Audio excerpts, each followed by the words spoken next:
We ain't done, dude. Traveler Electro. This is way more than I thought we would be getting for the main character. Now, I mean, yeah, the main character's got some cool stuff, but like this one is way above what I thought we were going to be getting in any way, shape, and form. Now, I have to see how it plays out in the future, but I'm going to give you the lowdown on the prediction for what he's going to do, okay? Remember, prediction, okay? All right, now let's get in here. Now, Traveler, normal attack, and Electro form.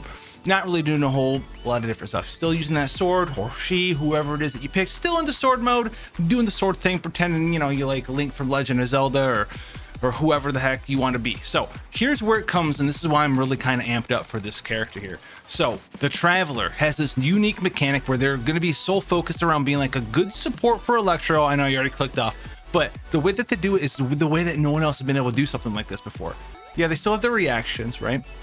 But they have a way of feeding your main carry or your supporter, whoever needs that elemental energy like no one else has been able to do before. So here's the elemental skill here, Raikage sword. You use it, it cuts out 3 swift thunder shadows, looking cool, like your shinobi from Shinobi, obviously, but it'll hit him with thunder, and then what it will do is it will drop these 2 jades, these 2 little things, kind of like the geocrystallization things that kind of drop things on the ground. It will produce 2 of them. You can only have 2 up ever, but it will produce 2 of them. And what happens is whoever picks them up restores elemental burst energy and also gets energy recharge as a stat at the same time. You don't have to pick them up on the main character. You can swap off, use your E, apply to your Electro related reactions, right? Superconduct, whatever it is that you want to electrolyze, I guess, if you want to do that as well. And then swap into, I don't know, Eula, who's got that 80 energy cost, and you can pick these up, and he's going to give you energy particles. Remember, there's 2 of them. Each of them are going to give you 4 and give you energy recharge each. So you get 8 energy, 40% energy recharge. Very cool stuff there. Very nice stuff. That's very awesome as well. You could probably see this proccing with sacrificial sword because it hits 3 times, drops these particles, pick it up, use it again, pick it up, use it again, get all this energy recharge and get like 16 particles.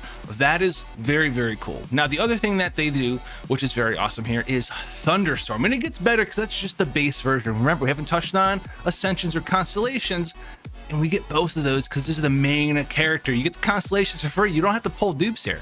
Elemental burst, a thunderstorm. So this one's pretty easy here. All right. So this is going to work very similar to Beto's elemental burst, which is the best reason, in my opinion, and the most abusive reason that you can run Beto.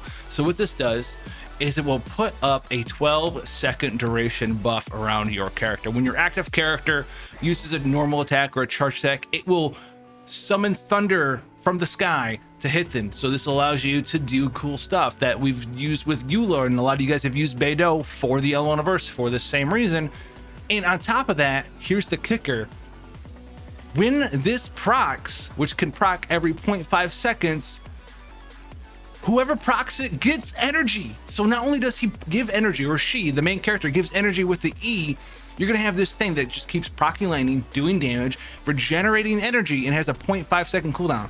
So you get 1 energy per proc. Doesn't sound like a whole lot, but remember, you get 12 seconds of this, and you can proc it every 0.5 seconds. So this is 24 energy. 24 energy for your character. Not even talking about the elemental skill, which you can use to regenerate this as well, because remember, he can do this either way, or she can do this either way. Very cool stuff. But let's talk about the ascensions for this as well. So first ascension here, when someone else picks up those jades that we talked about to fill up their own energy, you generate them with the main character, the other character swoops in, picks them up. Guess what happens? It reduces the cooldown of the main character's E, which is super awesome because it had a pretty lengthy cooldown, but you can shave off 3 seconds of this, which is very nice. Now the second ascension here is based off of 10% of the Traveler's own energy recharge, increases the energy recharge from your own skill, your E, as well, which is super awesome. So you know how your E gives energy recharge to who picks up the jades?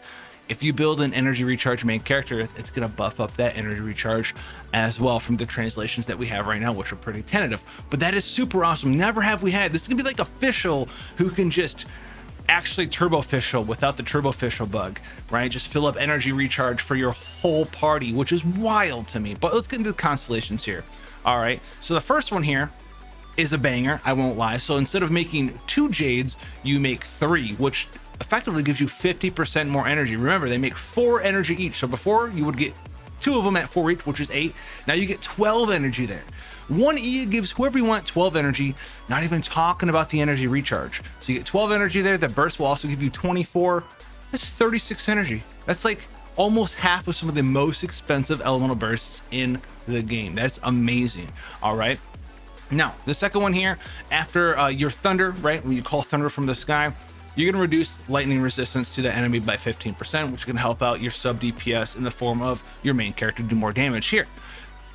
C4 here, all right, when the jades are produced, if the current character's element energy is lower than 35%, so you only have 34% or less of your elemental gauge filled, then the energy you gain is doubled by that jade. So you're at 0%, you pick up a jade, that 1 jade will give you 8 energy. And if you're still under 35%, the next one will give you 8 energy. That's 16, and then you pick up the last one, you'll be above 35%, and you have 20 energy total from 1 single E, which is amazing here. And then the C6 here is each time the thunder triggers, it will trigger additional thunders to increase the damage by 100%, and an additional point of energy recharge for your current character is going to be activated. So instead of it giving you 1 energy recharge back to your gauge, it's going to give you 2, which is super awesome. So this character is literally about just filling up and spamming elemental bursts, which is super awesome. Maybe you're underwhelmed by this, but I see how much power and potential lies in this, because it means you can just literally take all of the energy recharge off of your main DPS and maybe even like a secondary DPS. And if you needed an electro character in your party anyway, I'm looking at you, Eula, for superconduct, then you can put this bad boy in there and have fun with that. Or maybe you can put someone else, right? If you're running a double electro team, looking at you, electro child spam team, you can put this bad boy in there and just have full energy for everyone for days. There's a lot of cool stuff. There's a lot of potential for this character, whether it's main character for male or female, whoever it is. There's a lot of ridiculous sort of stuff you can do here. And don't forget too, at the same time, you're gonna be able to put out a pretty substantial amount of damage with your thunderstorm, with your elemental burst here, just periodically just hitting things over and over and over every 0.5 seconds. So cool stuff that you can do here. Very supportive. I know if you guys want him to be a main damage carry, not gonna happen, but the fact that he or she fills this super unique role that doesn't actually exist in Genshin Impact, really, right? The energy recharge spammer is just very cool stuff in my opinion. So look out for this guy or girl in the future when Inazuma comes out. Let me know what you think about him. Free to play, Rejoice. You're gonna have a fantastic support in the form of the main character fulfill this role. Until then, guys, have fun, and I'll see you in the next one.